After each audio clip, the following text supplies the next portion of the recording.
Hello বন্ধুরা, কেমন আছো সবাই? সুজাতা হ্যাংলা ব্লগসে সবাইকে স্বাগতম বন্ধুরা। আজ বানাবো মটন কষা।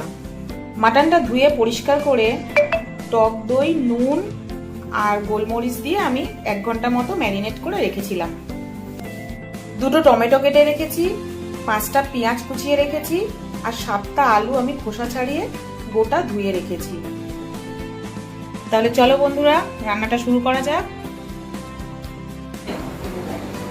গ্যাস অন করে নিচ্ছি, কড়াটা চাপিয়ে দিলাম। কড়া গরম হয়ে গেছে, সর্ষের তেল দিয়ে দিচ্ছি। তেল গরম হয়ে গেছে, গোটা গরম মশলা ফোড়নে দিয়ে দিচ্ছি। গোটা গরম মশলার মধ্যে এলাচ রয়েছে, দারুচিনি রয়েছে, লবঙ্গ রয়েছে আর গোটা গোলমরিচ রয়েছে। 3টে তেজপাতা দিয়ে দিলাম।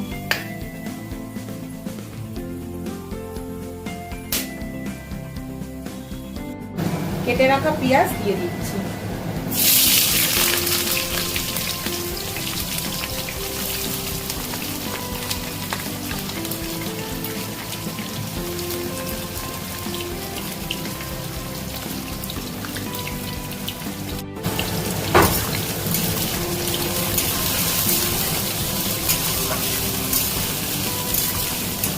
শুকনো লঙ্কা দিয়ে দিচ্ছি।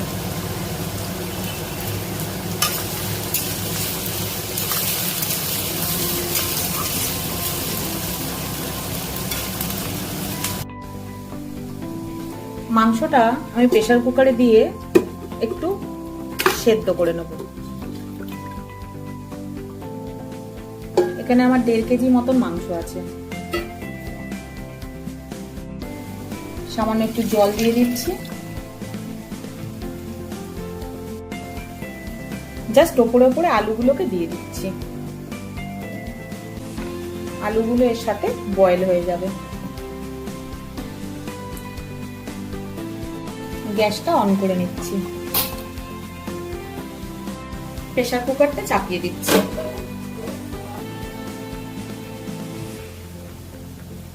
প্রেসার কুকারের মুখটা বন্ধ করে দিলাম।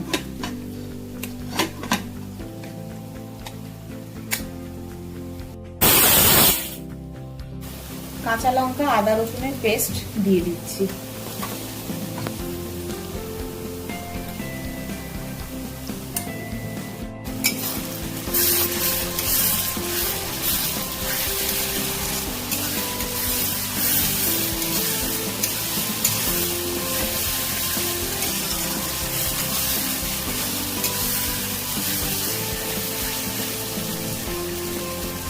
কেটে রাখা টমেটো দিয়ে দিলাম।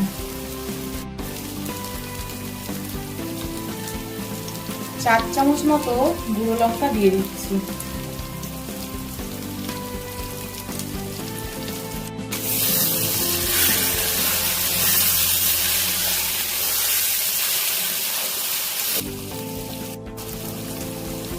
তিন চামচ মতো ধনিয়া গুঁড়ো দিয়ে দিচ্ছি। 3 চামচ মতো হলুদ দিয়ে দিচ্ছি। মশলাটা কষার জন্য সামান্য একটু জল দিচ্ছি।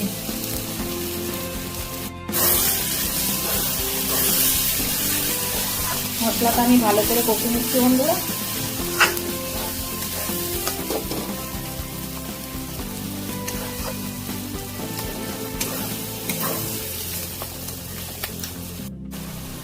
স্বাদ অনুসারে নুন দিয়ে দিলাম।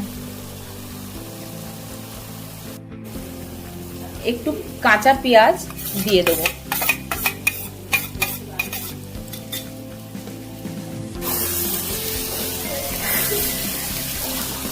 এই সময় কাঁচা পেঁয়াজটা দিলে টেস্টটা কিন্তু আরো বেশি হয় বন্ধুরা।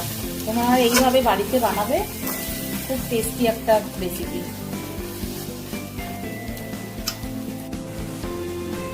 সেদ্ধ করা মটনটা দিয়ে দেবো।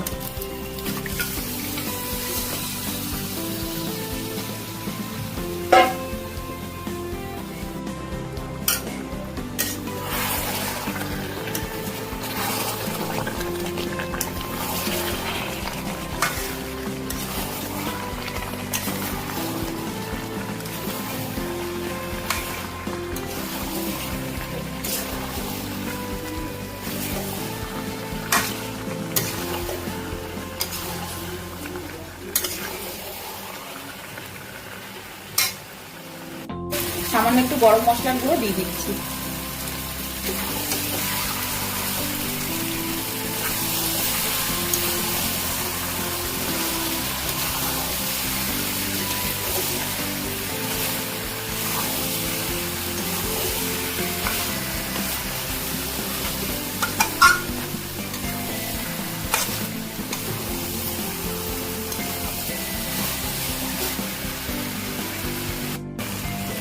মাংসটা দেখো রেডি হয়ে গেছে আমার।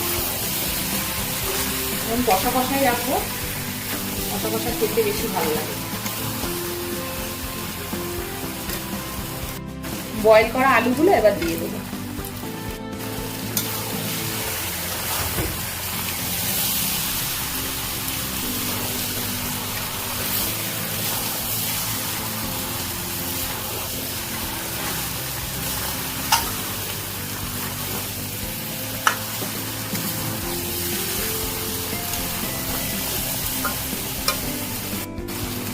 মটন কষাটা আমার রেডি হয়ে গেছে বন্ধুরা, আমি গ্যাসটা অফ করে দিচ্ছি। তাহলে তোমরা দেখলে তো বন্ধুরা কত তাড়াতাড়ি মটন কষা রেডি করে ফেললাম। দেখো কি দারুণ কালার এসছে, দেখো মটন কষাটা। নতুন কোনো ভিডিও নিয়ে নতুন কোনো রেসিপির সাথে তোমাদের সাথে আবার দেখা হচ্ছে বন্ধুরা। ততক্ষণ সবাই ভালো থেকো, টাটা বন্ধুরা।